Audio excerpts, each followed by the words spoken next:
मृत्यु के बाद क्या होता है? यह प्रश्न जितना पुराना है उतना ही गहरा भी। सनातन शास्त्रों में विशेष रूप से गरुड़ पुराण में मृत्यु के बाद की अवस्था का विस्तृत वर्णन मिलता है।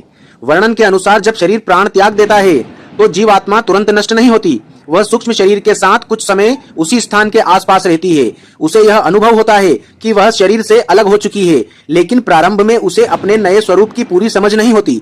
शास्त्र बताते हैं कि मृत्यु के तुरंत बाद जीव अपने परिवारजनों को देख सकता है, उनका शोक सुन सकता है, लेकिन उनसे संपर्क नहीं कर सकता। यही कारण है कि प्रारंभिक कर्म जैसे दीप प्रज्वलन और मंत्र स्मरण महत्वपूर्ण माने गए हैं।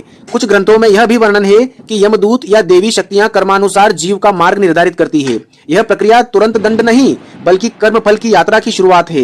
पहले दिन का समय भ्रम और परिवर्तन का समय माना गया है। इसीलिए सनातन परंपरा में मृत्यु के बाद किए जाने वाले संस्कार जैसे पिंडदान और तर्पण आत्मा की आगे की यात्रा को सहज बनाने के लिए बताए गए हैं। शास्त्रों का संदेश स्पष्ट है, मृत्यु अंत नहीं है, यह एक अवस्था से दूसरी अवस्था में प्रवेश है।